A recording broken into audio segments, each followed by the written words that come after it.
아시죠? 남의 집 딸이라고 해도 40 넘은 딸이 결혼을 포기했다고 하면 그 집 부모 속 좀 터지겠구나 생각하실 겁니다.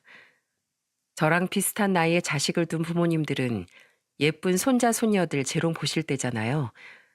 그래도 불행 중 다행인 건 2명 있는 남동생들은 장가가서 예쁜 가정을 잘 꾸리고 산다는 겁니다. 그래서 저는 과감하게 결혼을 포기해버렸어요. 하지만 여전히 부모님 주변에서 저를 보고 큰딸 아직 시집 안 갔어? 같은 말들이 많은 것 같습니다.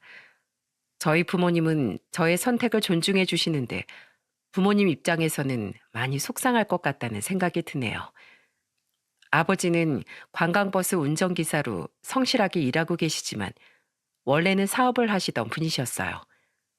그런 아버지 덕분에 학창 시절 정말 부족함 없이 클 수 있었죠. 그런데 제가 중학생이 되던 무렵 아버지 사업이 흔들리기 시작했던 겁니다. 삼남매가 하고 싶다는 건 무조건 다 해주시던 아버지는 어떻게든 부도를 막기 위해 밤낮 없이 노력하셨어요. 하지만 아버지 피땀 흘리는 노력에도 아버지의 사업은 무너지고 말았습니다. 그때 식구들은 원래 살던 집보다 작은 집으로 이사까지 하게 됐어요. 어렸던 막내 동생은 방을 혼자서 쓰다가 둘째와 같이 방을 쓰게 되니까 화를 내면서 불평을 내뱉었습니다. 엄마, 나 형이랑 방 쓰기 싫어. 나 혼자 쓸래. 남는 방이 없잖아. 형이랑 사이좋게 써. 싫어. 싫다고. 내 침대도 없고 책상도 없고 형이랑 바닥에 이불 깔고 자는 거 싫다고. 막내 동생은 집안이 망했다는 사실을 제대로 알지 못했어요. 엄마도 갑자기 아버지 사업이 망하니까 저희들에게 제대로 설명해 줄 겨를이 없었던 겁니다. 그래도 저는 중학생이라 그런지 집이 망했다는 걸 어느 정도는 알고 있긴 했어요. 하지만 아버지 사업이 망했다고 해서 그렇게 어려운 생활이 이어질 거라곤 상상도 못했던 겁니다. 원래는 주부로 지내던 엄마도 식당에 일을 하러 나갈 정도로 집안 사정이 안 좋았어요. 하루아침에 가족들을 힘들게 만들었다는 죄책감에 아버지는 한동안 힘을 내지 못하셨죠. 그래도 저희 아버지는 술에 기대거나 그 자리에서 한탄만 하지 않고 최선을 다해 일하셨습니다. 몇 개월 뒤 아버지는 가족들과 오랜만에 외식을 하면서 진지한 목소리로 이런 말까지 하셨습니다. 너희들도 알다시피 지금 우리 집이 너무 어려워. 그리고 이렇게 어려운 상황을 만든 건 이 아빠다. 그러니까 엄마한테 화내고 떼쓰지 말고 이 아빠한테 다 말하거라. 진지한 아버지의 말에 저는 고개를 숙였어요. 그리고 아버지의 말에 삼남매는 꿀먹은 벙어리가 될 수밖에 없었습니다.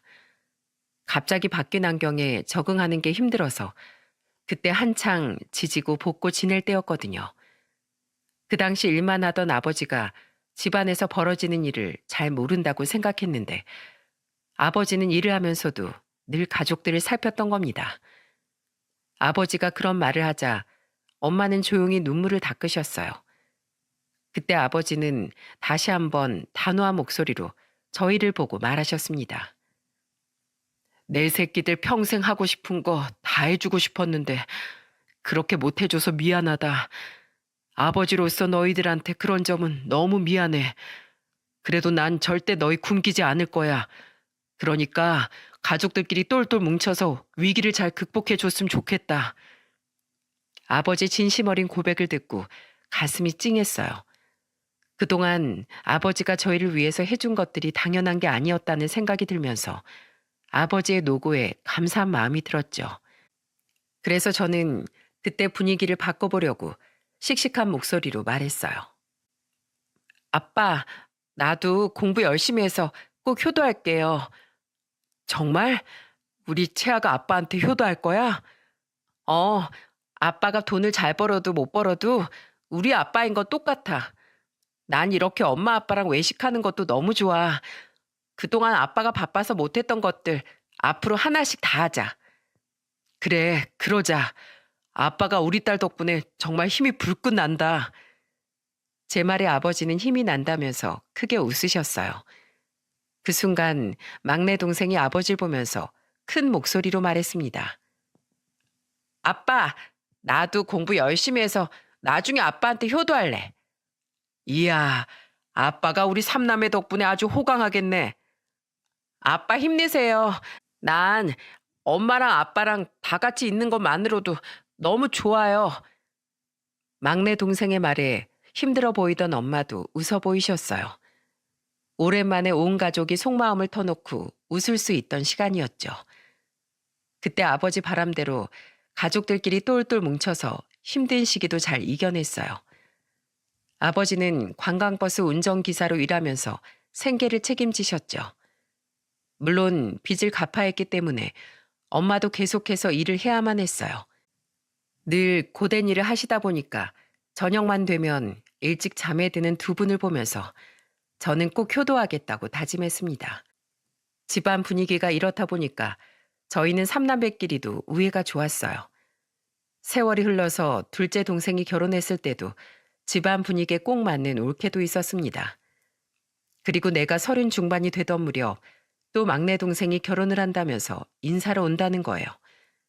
고슴도치도 자기 새끼는 예뻐한다고 하더니 아버지는 왜 만나는 남자도 없냐면서 고개를 갸우뚱했어요. 그러자 같이 있던 둘째 올케가 아버지를 보면서 말하더군요. 제가 딱 보니까 형님이 너무 화목한 집안에서 자라서 그런 것 같아요. 저번에 TV에서 보니까 화목한 가정에서 자란 여자들이 눈이 높대요. 정말? 내가 본의 아니게 우리 딸을 노처녀로 만들고 있었네. 그러니까요. 아버님이 형님 눈을 너무 높여주셨어요. 아버님 같은 남자 만나려면 시간 더 오래 걸릴걸요? 우리 며느리가 통찰력이 아주 좋다니까. 이제 좀 있으면 동서도 생길 텐데 지금처럼 이렇게 잘 지내보자고. 그럼요. 저는 시댁 오는 게 친정 오는 것처럼 너무 편해요. 아마 나중에 동서도 저희 집에 시집 오면 시댁이 이렇게 편해도 되나? 이렇게 생각할지도 모른다니까요. 그렇지. 가족들이 모였을 땐 이렇게 대화가 잘 돼야 행복한 거야. 아버지는 호탕하게 웃으시면서 올케와 대화를 나누셨어요. 그때 올케 말처럼 저는 화목하게 사는 것이 꿈이었죠. 하지만 내가 그런 생각을 갖는다고 해서 마음처럼 사라질까 두려움도 있었습니다. 원래 가난이 앞문으로 찾아오면 사랑은 뒷문으로 도망친다고 하지 않습니까? 그래서 저는 아버지가 사업에 실패했을 때도 부모님께서 서로 합심했기 때문에 어려움도 극복할 수 있었다고 생각한 겁니다. 제가 나이가 들어서 그런지 부부가 합심해서 산다는 게 얼마나 어려운 일인지 잘 알기도 했어요. 그래서 오히려 좋은 사람과 잘 살고 있다는 강박에 사로잡혀서 어떤 선택도 못하고 있던 거예요. 그 후 막내 남동생까지 축복 속에 결혼식을 올리게 됐어요. 막내 동생 결혼식을 끝내고 집에 왔을 때 아버지는 한숨을 쉬면서 말하더군요. 남의 집 잔치집에서 왜 엄한 소리만 하나 몰라. 우리 채아가 언제 결혼하든 말든 말들이 많아. 에휴, 난 채아가 나이 찼다고 얼레벌레 결혼하는 건 반대야. 알겠지, 서채야? 기왕 이렇게 된 거 돌다리도 두드려 보고 가. 결혼 빨리 한다고 누가 상 주는 거 아니다. 알겠지? 알겠어. 걱정 마셔. 친척들이 결혼식장에서 저한테 했던 질문을 아버지한테도 했던 모양이었어요. 그래도 아버지는 결혼 빨리 한다고 누가 상 주냐면서 급하게 절대 생각하지 말라고 저를 다독여 주셨습니다. 그런 아버지의 말에 조금 위안이 됐던 것 같아요. 그런데 몇 달 뒤 아버지는 방에 있던 저한테 오더니 핸드폰을 들이밀면서 말하시는 겁니다. 채아야, 이 남자 사진 좀 봐라. 누군데 사진을 봐? 이 사람 누구야? 이 남자가 대기업 다니는 남자래. 네가 한번 만나봐. 아빤 한밤중에 뜬금없이 그게 무슨 소리야. 내 친구가 진짜 괜찮은 사람이래. 그냥 눈 딱 감고 만나고 와. 아빠 소원이다. 아빠는 친한 친구가 정말 좋은 사람이라면서 저한테 소개를 해주고 싶다고 했다는 거예요. 오랜 친구 사이였기 때문에 아빠도 그만큼 친구의 안목을 믿고 저한테 나가보라고 했던 겁니다. 사진을 보니까 인상도 선해 보이고 좋은 사람이라고 하니까 호기심 반인 마음으로 나가보게 됐어요. 그런데 가볍게 만나서 커피만 한 잔하고 오려고 나갔다가 저는 저녁까지 먹게 된 겁니다. 생각보다 대화가 너무 잘 통해서 깜짝 놀랐죠. 밥을 먹으면서 상대도 얼떨떨한 목소리로 말했어요. 오늘 기대 반, 호기심 반으로 나왔는데 이렇게 대화가 잘 통할 줄은 몰랐어요. 진짜요? 저도 생각보다 대화가 잘 통해서 너무 놀랐네요. 제가 채아 씨 만나려고 30 후반까지 방황했었나 봐요. 자상한 남자의 말에 저는 오랜만에 설레기까지 했습니다. 그 후 저는 자주 만나면서 만남을 이어나갔고 그러다 연인으로 발전하게 됐어요. 만남을 이어가면서도 저는 이런 남자가 왜 지금까지 혼자 있지 싶은 생각까지 들었다니까요. 한 6개월 정도 만났을 때도 배려심 깊은 그의 모습에 정말 미래까지 꿈꾸게 됐어요. 회사에 일이 많아서 야근을 하고 있으면 그는 저를 데리러 회사 앞까지 왔었죠. 그때 남자친구는 늦은 시간 회사에서 나오는 저를 보고 궁금한 목소리로 물었습니다. 우와, 회사가 크다. 직원은 몇 명이나 되는 거야? 우리 회사 직원들 많지. 근데 왜? 우리 회사 다니고 싶어? 어? 아니, 그냥 이런 회사는 몇 명이나 다니나 궁금해서. 갑자기 뜬금없는 질문을 하던 남자친구가 이상했지만 이때만 해도 크게 신경 쓰지 않았어요. 그런데 그 무렵부터 남자친구 질문들이 어딘가 좀 이상하게 느껴지기 시작했습니다. 한창 회사에서 고가 평가 시즌이 다가올 때였는데 그때 제가 회사 일로 스트레스가 많았어요. 그러자 남자친구가 저를 보면서 궁금한 듯한 목소리로 묻더군요. 이번에 고가 평가 잘 나와서 승진하면 연봉은 얼마나 올라? 그건 고가 평가가 나와봐야 알지. 이맘때면 다들 예민해지나 봐. 회사가 아주 살얼음 판이야. 먹고 사는 게 그렇지 뭐. 우리 회사는 여자들 결혼하면 대부분 회사 그만두는 것 같아. 너도 결혼하고 애 낳으면 회사 그만둘 거야? 상황에 따라서 다르겠지. 그런데 그건 왜? 아니, 요즘 외벌이로 애들 키우는 거 힘들잖아. 한 명이 사업이라도 해서 돈 많이 벌 거 아니면 맞벌이 해야 되지 않을까? 근데 아버님이 원래 사업하셨다고 하던데 맞아? 옛날에 하시긴 하셨는데 지금은 다 정리했어. 아, 그래? 그래도 사업하시던 분이면 능력이 상당하시겠다. 그날따라 남자친구의 질문이 참 이상했어요. 그래도 둘 다 나이가 있다 보니까 그런 질문들을 할 수도 있지 싶었습니다. 하지만 며칠 뒤 저는 남자친구의 실체를 알게 됐던 거죠. 역시 사람은 가장 많이 하는 생각이 입 밖으로 나오게 되는 것이 맞는 것 같아요. 한동안 저한테 회사 연봉, 복지 같은 질문을 하던 남자친구가 왜 그런 질문을 했는지 한 방에 알게 된 사건이 터진 겁니다. 남자친구와 차를 타고 가다가 저는 휴지를 찾고 있었어요. 운전 중이던 남자친구가 뒷좌석에 휴지가 있다길래 손을 뒤로 뻗었습니다. 그런데 제 손에 잡힌 건 휴지가 아니라 한 종이였어요. 이게 무슨 종이인가 싶어서 저도 모르게 내용을 보게 됐죠. 그런데 그 종이 상단에는 등기사항 증명서라는 제목이 적혀 있었어요. 하지만 그 종이에 적혀 있던 익숙한 주소가 바로 제가 살던 집이었다는 게 문제였던 겁니다. 저는 그걸 본 순간 너무 황당해서 남자친구를 보면서 따져 물었어요. 이게 뭐야? 왜 우리 집 등기부 등본이 오빠 차에서 나와? 어? 그게 왜 거기 있지? 아, 그게 변명할 생각하지 말고 똑바로 말해. 차 세워. 당장 세워. 저는 너무 화가 나서 차를 세우라고 냅다 소리를 질렀습니다. 당황한 남자친구가 차를 갓길에 세웠고 저는 그 종이를 눈앞에 들이밀면서 소리쳤어요. 이거 뭐야? 당장 말해. 머리 굴리면서 거짓말하다 걸리면 알지? 오늘 내 손에서 죽을 각오하고 대답해. 다 설명할게. 제발 진정 좀 해. 내가 지금 진정하게 생겼어? 이제껏 나 몰래 이런 짓 하고 있던 거야? 지금 이게 뭐 하자는 거야? 이렇게 비겁한 사람인 줄 알았으면 만나지도 않았어. 뭐? 지금 말 다 했어? 막말로 너랑 내가 20대도 아닌데 다 알아볼 수 있는 거 아니야? 너도 나 대기업 다니니까 만나본다고 한 거잖아. 왜 나만 쓰레기 취급하는 건데? 내가 직업만 보고 만날 거였으면 너 만나지도 않았어. 대기업이 무슨 공무원도 아니고. 그래봐야 나랑 같은 파리 목숨인데 뭐가 잘났다고 너를 만나? 와, 너 말 다 했어? 나야말로 너한테 제대로 당한 거야. 30 중반 여자라고 하길래 집안에 돈이라도 많은 줄 알았다. 그런데 다 찾아보니까 가진 것도 없이 나이만 많은 여자라 나도 뒤통수 맞았다고. 그동안 다정한 사람이라고 믿었던 남자친구의 말에 저는 큰 배신감과 모욕감까지 느꼈어요. 그러니까 남자친구는 그동안 저에 대해서 조건을 다 따져보고 있던 겁니다.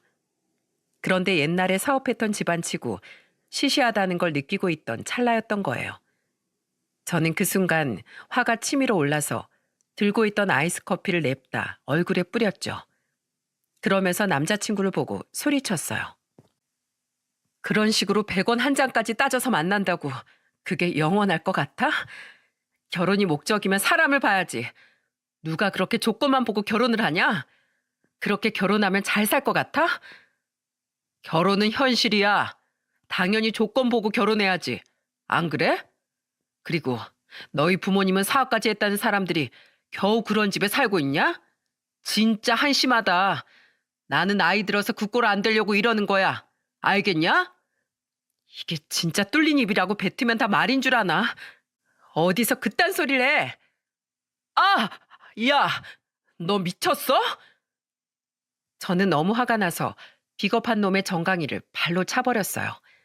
있는 힘껏 차서 그런지 다리를 부여잡고 자리에 주저앉았습니다. 그걸 보면서 저는 화를 내면서 소리쳤어요. 오른쪽 다리도 똑같이 쳐줄까? 너 다시 내 눈앞에 나타나지도 마. 알겠니? 그리고 그렇게 재고 따지는 거 언제까지 가나 보자. 나는 네 꼴 안 나려고 절대 너처럼은 안 살 거야. 당장 꺼져. 제가 또 발로 찰 기세로 소리치니까 꽁지 빠지게 도망가더군요. 한동안 진심을 다해 사랑했던 사랑과 이런 식으로 끝이 나니까 무너져 내리는 것 같았습니다. 그리고 아버지는 이런 사실을 뒤늦게 알고 저한테 위로의 말을 건넸어요. 채아야, 아빠가 괜히 만나보라고 해서 미안하다. 아빠, 어떻게 알았어? 설마 그 자식이 아빠한테까지 갔어? 아니, 친구 놈이 나한테 사과해서 알았어. 미안해. 사람 본심을 누가 알아. 괜찮아. 난 미리 알아서 다행이라고 생각하는데 나 정말 괜찮아. 우리 딸이 아주 씩씩하고 용감하게 잘 컸네. 이게 다 엄마랑 아빠가 이렇게 키워줘서 그런 거야. 난 아빠 같은 사람 만나서 결혼하고 나 같은 딸 낳아서 잘 키울 거야. 그래, 아빠가 우리 딸 응원한다.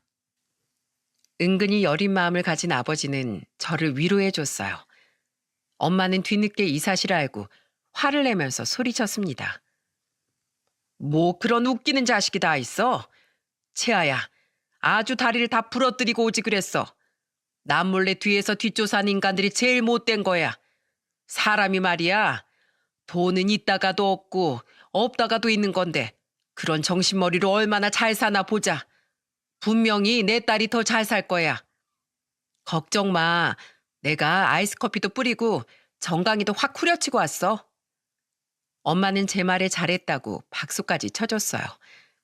처음 당하는 일이라서 저도 부모님도 그저 당황스럽기만 했네요. 알고 보니까 아빠 친구가 주선해준 남자는 재고 따지느라 마흔을 코앞에 두고도 결혼을 못하고 있던 거였죠. 거기까진 몰랐던 아빠 친구가 착실하게 돈 모을 줄도 알고 성실한 사람이라서 소개를 해줬던 겁니다. 이렇게 30 중반의 상처를 받고 나니까 누굴 만나는 게 어렵더라고요. 누굴 만나도 다 저를 저울에 올려놓고 재고 있을 것 같더군요. 이런 두려움에 소극적으로 지내다 보니까 제 나이는 어느덧 30 후반이었습니다. 남동생들은 조카들도 낳고 여전히 단란하게 살고 있었죠. 부모님도 조카들을 보는 걸 즐거워하셔서 동생들이 자주 놀러 오면서 지냈어요. 그때 저도 조카들 줄 선물도 사다 주면서 지냈는데 엄마가 그런 저를 보면서 말했습니다. 너도 네 동생들처럼 지내고 싶지 않어? 맨날 조카들 옷은 왜 그렇게 사와? 왜? 조카들이 예쁘니까 사오지. 곧 있으면 마흔인데 네 청춘이 아까워서 그래. 그때 그놈만 아니었어도 너도 진즉에 결혼했을 텐데. 사람 일 모르는 거야. 걱정하지 마. 네 나이에 어차피 서로 재고 따질 거면 너도 당하지만 말고 제대로 따져서 만나. 자, 여기 엄마가 등록했는데 곧 너한테 전화 갈 거야. 엄마, 이게 뭐야? 아니, 나랑 상의도 없이 결혼정보회사에 등록을 해? 내 친구들도 딸들 다 그렇게 시집 보냈어. 네가 뭐가 모자라서 그러고 있어? 이번 기회에 제대로 네 짝 골라서 만나봐. 그거 환불도 못해. 네가 못한다고 하면 돈 버리는 꼴이니까 네가 알아서 해. 엄마가 큰돈 썼는데 공중에 날리고 싶으면 가지 말던지. 엄마의 말에 저는 황당했어요. 무르지도 못하고 꼼짝없이 만남의 자리를 갖게 된 거죠. 시집도 안 간 딸이 걱정이 되니까 부모님은 그럴 수 있다고 생각해요. 하지만 만남의 준비가 안 돼 있던 저는 당황스러웠죠. 그래도 어쩌겠습니까? 이대로 돈을 날릴 수 없으니까 저는 결혼정보회사 직원이 보내준 프로필을 보고 소개팅을 하게 됐어요. 처음에는 그저 밥이나 먹고 오는 시간이었는데 두 번째 만난 남자가 조금 다르게 다가왔어요. 부모님이 중국집을 운영하던 40대 중반 공무원이던 남자였죠. 그 남자는 저와 만나는 자리에서 민망한 목소리로 말했어요. 저도 결혼정보회사는 부모님이 추천해서 하게 됐어요. 이렇게 만나다 보니까 제가 엄청 조건을 보는 사람 같아 보일 수는 있는데 저 그런 거 하나도 안 봐요. 그래요? 그럼 결혼 상대를 볼 때 어떤 걸 가장 중요하게 보세요? 어른을 위할 줄 아는지 그걸 중요하게 보는 것 같아요. 아, 정말요? 저랑 똑같네요. 저도 어른 공경하고 배려심 있는 사람이 좋거든요. 전 어릴 때 부모님이 사업이 어려워져서 힘들었던 적이 있었거든요. 지금 생각해 보니까 부모님께서 서로 위기를 극복해낸 방법이 잘 맞았던 것 같아요. 그래서 저는 나이가 들수록 조건보다 사람을 더 보게 되더라고요. 저도 그래요. 부모님이 자영업을 하셔서 좋았다, 어려웠다 하는 걸 보면서 어떤 사람이랑 살아가는지가 중요하다고 생각해요. 서로 통성명하고 가치관에 대해 이야기하면서 정말 잘 맞다는 생각이 들었어요. 게다가 대화가 물 흐르듯 흘러가니까 자꾸 더 만나보고 싶더군요. 그렇게 저는 결혼정보회사를 통해서 두 번째 만남 만에 연애를 하게 됐어요. 남자친구는 정말 얘기했던 대로 어른들께 참 잘했습니다. 특히 저희 아버지가 관광버스를 운전한다고 하니까 한 번은 저한테 박스를 하나 건네면서 말하더군요. 자, 이거 흑염소 진액인데 피로 회복에 좋다더라. 아버님 운전하다 보면 피곤하실 텐데 하루에 하나씩 꼭 챙겨 드리라고 해. 언제 이런 걸 준비했어? 우리 부모님이 맨날 피곤하다고 하시길래 사는 김에 같이 샀어. 예비 사이가 드리는 선물이라고 하면서 전해드려. 나 지금 점수 따려고 노력하는 거야.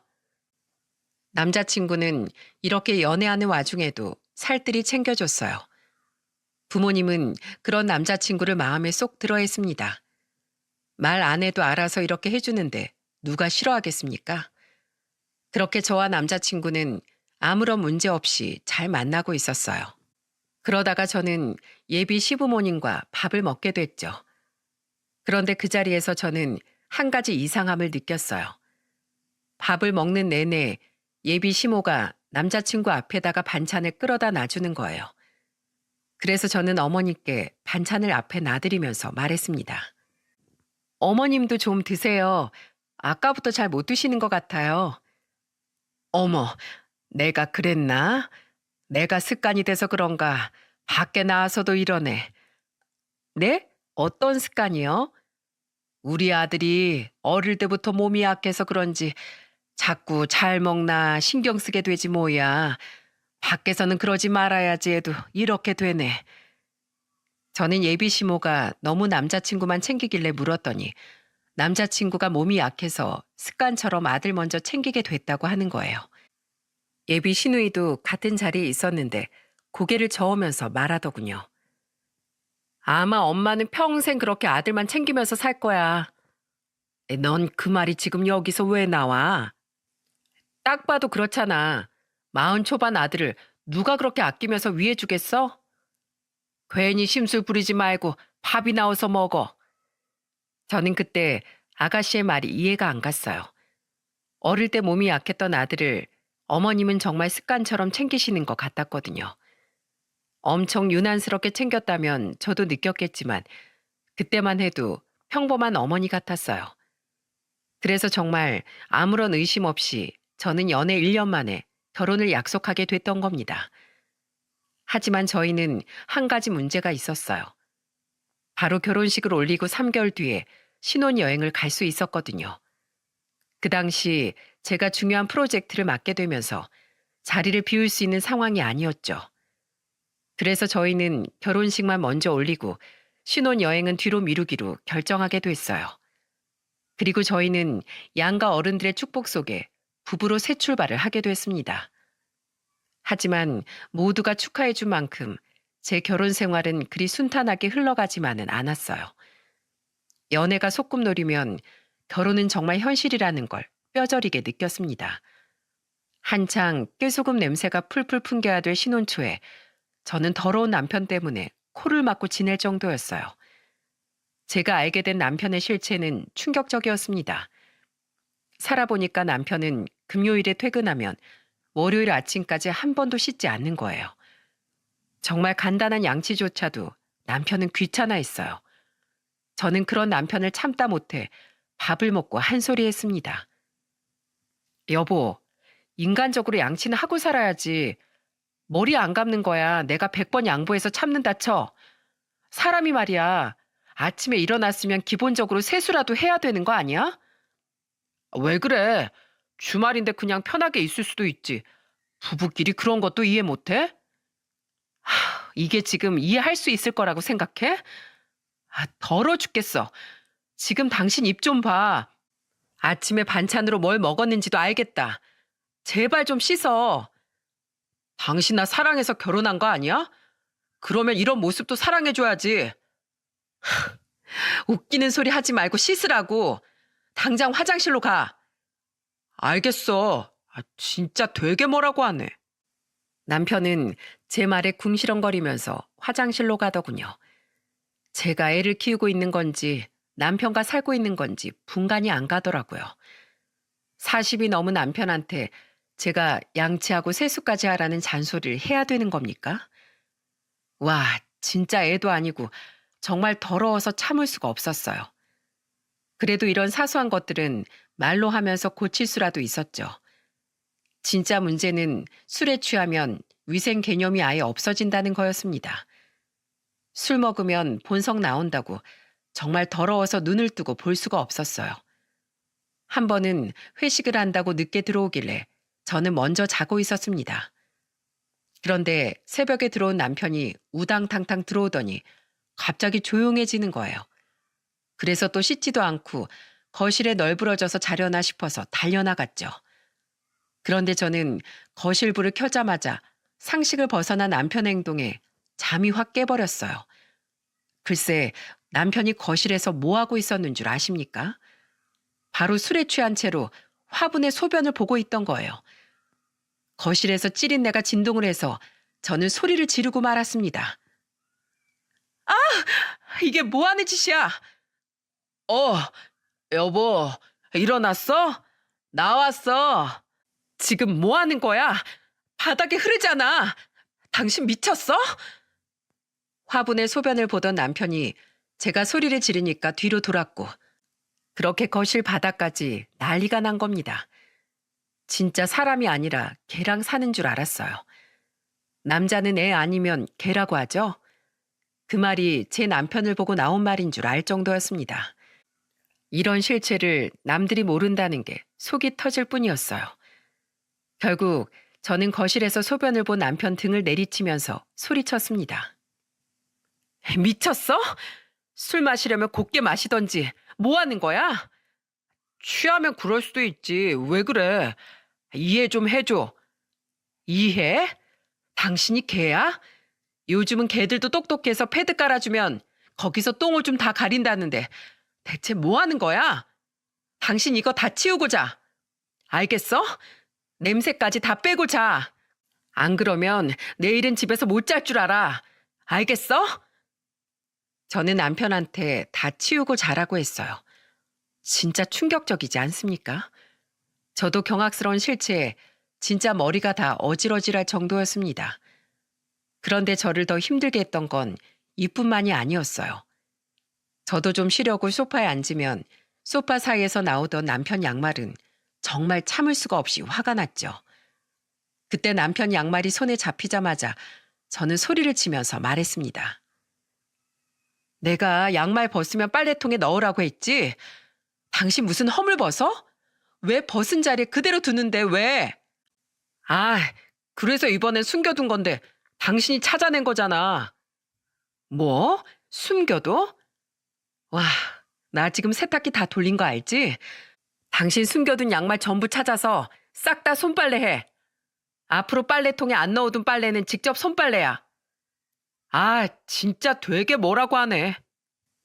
같이 살면 기본적인 건 지켜줘야지. 이런 식으로 어떻게 계속 살아? 알겠어. 한다 해. 이거 뭐 어렵다고 난리야?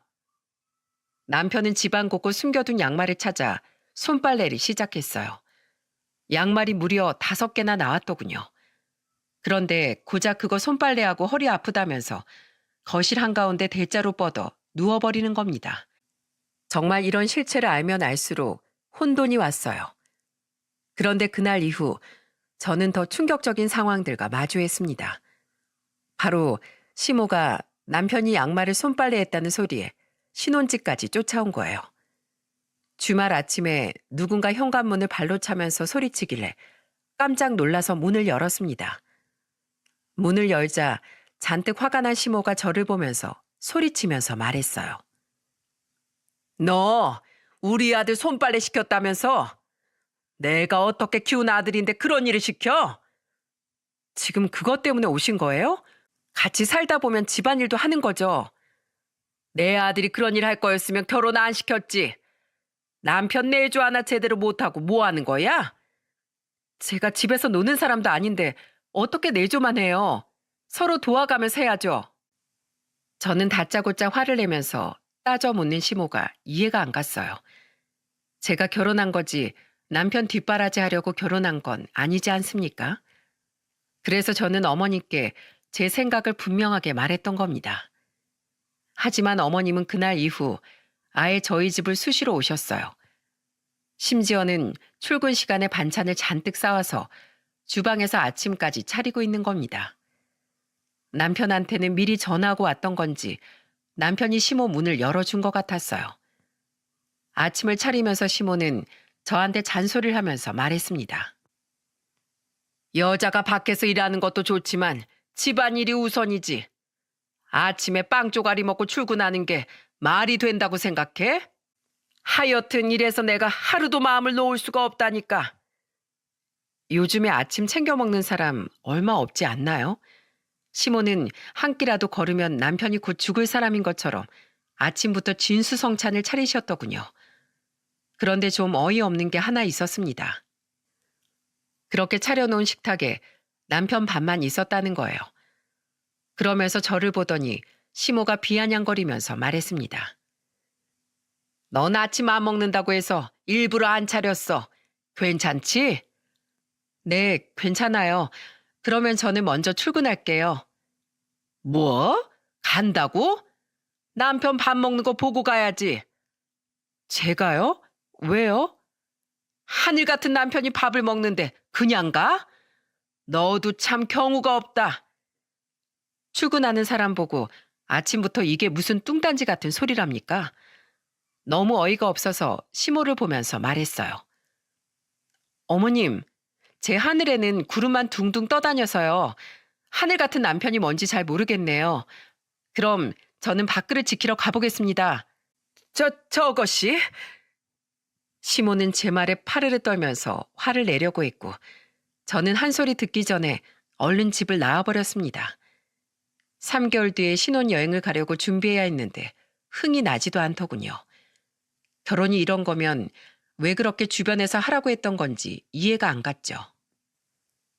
그래도 신혼여행이라도 다녀오면 관계가 조금은 회복되지 않을까 싶었습니다. 하지만 신혼여행을 준비하는 것부터가 난관이었어요. 남편과 신혼여행을 어디로 갈지 장소를 정하면서 남편한테 물었습니다. 우리 신혼여행 어디로 가지? 동남아로 4박 5일 가는 거 어때? 그래, 동남아도 요즘 많이 간다고 하더라. 맞아, 부모님 친구도 다녀왔다고 하더라고. 그래서 말인데, 우리 여행 갈 때 우리 부모님이랑 같이 가는 거 어때? 뭐? 신혼여행에 누가 부모님을 모시고 가? 다음에 가족여행을 따로 가는 게 낫지. 와, 당신 너무한다. 우리 부모님이 나 키운다고 얼마나 고생했는지 알아? 그리고 요즘 당신한테 실망이 이만저만 아니라고 하는데 이번 기회에 같이 가서 점수 따면 좋잖아. 점수는 왜 나만 따? 당신이야말로 결혼하고 우리 부모님께 전화라도 한번 제대로 해본 적 있어? 여자는 결혼했으면 시부모님이 부모나 다름없지. 그 얘기가 왜 지금 나와? 그냥 좋은 마음으로 가서 점수 좀 따. 무슨 점수를 따? 말이 되는 소리를 좀 해. 당신 진짜로 시부모님 모셔가면 나도 가만히 안 있을 거야. 가만히 안 있으면 어쩔 건데? 그냥 남자 말 들어. 저는 남편한테 화를 내며 말했습니다. 그런데도 남편은 자기 말을 들으라면서 고집을 부리는 거예요. 그렇게 저는 남편이 고집을 꺾은 줄 알았어요. 그런데 얼마 뒤 시모한테 한 통의 전화가 걸려온 겁니다. 아이고, 네가 그렇게 우릴 생각하는지 몰랐는데 신혼여행 갈 때 우리도 같이 간다며? 네? 어머님도 같이 간다고요? 어머, 몰랐니? 우리 아들이 전화해서 비행기 티켓 예매했다고 같이 가자고 하던데. 남편이 정말로 저와 한마디 상의도 없이 이런 짓을 벌인 거예요. 여러분들은 이해가 가십니까? 신혼여행까지 시부모님을 데리고 갈 생각을 하는 남편을 보면서 저는 너무 화가 나더라고요. 그래서 시모 전화를 끊고 그날 저녁 남편한테 소리쳤습니다. 당신 진짜로 신혼여행 때 시부모님 모시고 가겠다는 거야? 당연하지. 우리 부모님 오랜만에 여행 가신다고 지금 얼마나 좋아하시는 줄 알아? 기왕 이렇게 된 거 당신도 그냥 협조해. 아, 그러시겠다. 그래, 이번 여행 볼만하겠네. 어디 한번 가보자. 도저히 대화가 통하지 않는 남편한테 저는 선전포고를 했어요. 그렇게 저는 또 다른 작전을 펼쳤습니다. 신혼여행 당일 저는 남편과 공항에 도착해 있었죠. 그때 멀리서 걸어오는 시부모님을 보고 정말 기겁했습니다. 시모랑 시부는 완전히 20대 패션으로 공항에 나타난 거예요. 그때 시모는 꽃무늬가 화려한 셔츠를 입고 저를 부르면서 말했어요. 우리 며느리 왔어. 내가 너무 설레고 좋아서 수영복 입으려고 비키니도 사왔어. 네? 비키니요? 으이구, 아줌마들 입는 거 있어. 하여튼 너무 좋다. 시모는 엄청 신이 나서 말했고 옆에 있던 시부도 어색한 목소리로 말하더군요. 내가 해외여행을 20년 만에 가는 것 같아. 역시 공항이 좋네. 이렇게 공항만 와도 설레. 우리 아들이 이런 효도를 다하고 우리가 아들을 참 잘 키웠어. 저는 정말 이 상황이 믿기지 않았어요. 심지어 저한텐 한마디 고맙다는 말도 없이 오로지 아들 칭찬만 하는 거예요. 옆에서 남편은 팔불출처럼 시부모를 보면서 떠들고 있었습니다. 아들 키운 보람 있죠? 제가 이번에 정말 제대로 효도할게요. 그러니까 두 분 많이 드시고 즐기다가 와요. 남편의 말에 시모는 박수까지 치더라고요. 그걸 보고 있자니 한숨이 절로 나오더군요. 그때 남편이 저를 보면서 가자고 하길래 저는 단호한 목소리로 말했습니다. 당신 먼저 가. 나는 올 사람이 있어서. 뭐? 누가 와? 있어. 곧 오신다고 했으니까 당신 먼저 가. 같이 가야지. 어떻게 혼자 가? 저는 남편을 신경도 쓰지 않고 입구 쪽을 보면서 두리번거렸어요. 그리고 그때 친정엄마가 저를 보고 반갑게 인사를 하면서 걸어왔습니다. 채아야, 엄마 왔다. 우리가 좀 늦었지? 아니야, 시간 맞춰서 잘 왔어. 저희 부모님을 보자 남편과 시부모님은 귀신이라도 본 듯 입이 떡 벌어졌어요. 엄마는 그런 시모를 보면서 능청스럽게 인사를 건넸습니다. 어머, 사돈 부부 오랜만이시네요. 아니, 두 분이 여기 무슨 일이에요? 우리 아들이 여행 보내준다고 했는데 지금 여기 빈대처럼 들러붙겠다는 거예요? 뭐요? 들러붙어요? 사부인, 말이 좀 이상하네요. 딸, 아직 말 안 했니? 아니, 왜 아무도 모르는 눈치야? 엄마는 저를 보면서 의미심장한 말을 했어요. 그러자 시부모와 남편은 어리둥절한 표정으로 저를 보더군요. 그래서 저는 남편을 보면서 말했습니다. 내가 본론이 늦었지? 자, 여기서부터 당신은 당신 부모님 모시고 가고 난 우리 부모님 모시고 하와이 갈 거니까 그런 줄 알아. 뭐? 하와이? 나한텐 그런 말 없었잖아. 내가 왜 상의를 해? 너야말로 나랑 상의했어? 네 멋대로 신혼여행에 네 부모 데려온 거잖아. 뭐야, 그래서 지금 해보자는 거야?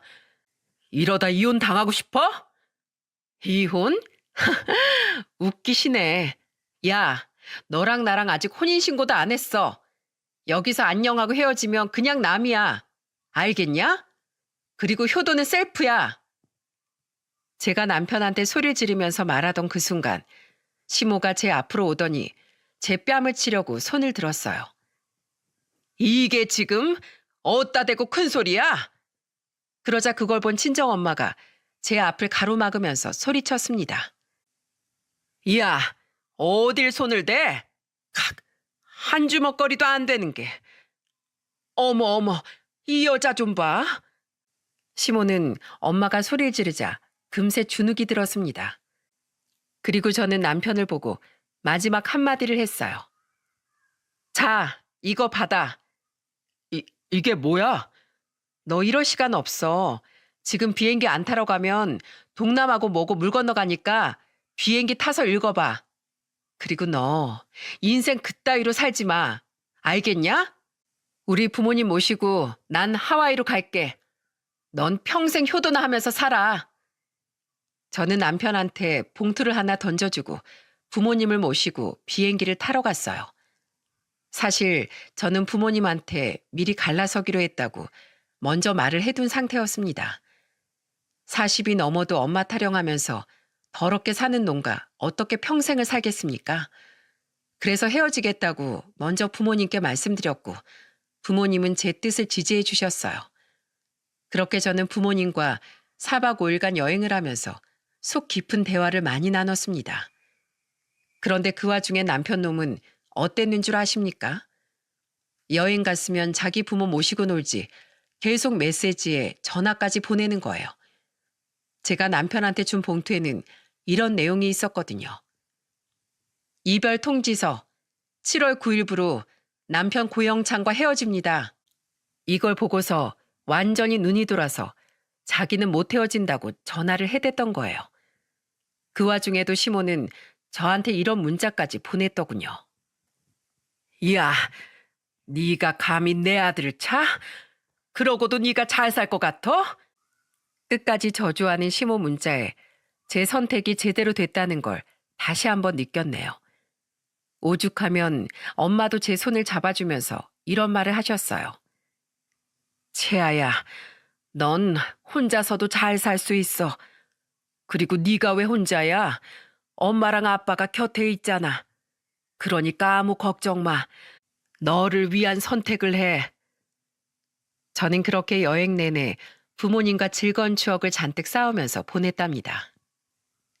그리고 부모님의 진실한 사랑을 느끼면서 앞으로 정말 효도하면서 살겠다고 다짐했어요.